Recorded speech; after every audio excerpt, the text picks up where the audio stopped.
Pimpinan Pusa menolak pendirian Kesultanan Aceh kembali. Kelahiran Pusa pada tanggal 5 Mei 1939 bertepatan dengan saat gencar-gencarnya isu dan gagasan untuk mendirikan kembali Kesultanan Aceh dengan jalan memulangkan Sultan Alauddin Muhammad Daud Shah atau pewarisnya dari pebuangannya di Jakarta. Belanda tidak menentang gagasan itu. Namun dengan tegas Belanda menolak untuk mengembalikan Sultan Muhammad Daud Shah dan putranya Tuanku Pangeran Ibrahim ke Aceh. Karena penolakan Belanda ini, pendukung gagasan mendirikan Kesultanan Aceh kembali mengusulkan agar Tuanku Mahmud diangkat sebagai Sultan.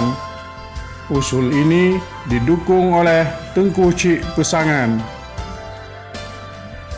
Ide ini membuat para pimpinan Pusa terpecah. Sebagai pimpinan Pusa dan pemudanya mendukung pendapat menghidupkan Kesultanan Aceh kembali, karena langkah ini akan mengurangi kekuasaan Ule Balang yang ketika itu sangat berkuasa penuh di bawah kekuasaan Belanda. Sedangkan ulama senior Pusa menolak ide untuk mendirikan Kesultanan Aceh. Pimpinan Pusa, Tengku Muhammad Daud Bereh, merupakan salah seorang ulama Pusa yang menentang pembentukan kembali Kesultanan Aceh. Alasan utamanya bukan karena tidak menginginkan adanya kesultanan, melainkan karena ketidaksenangannya terhadap orang-orang yang diperkirakan akan menduduki singgasana kesultanan. Daud Bereh sama sekali tidak menyukai ahli waris Sultan Aceh. Daud Bereh berpendapat bahwa tidak ada tokoh yang lebih pantas untuk menjadi sultan selain dirinya sendiri.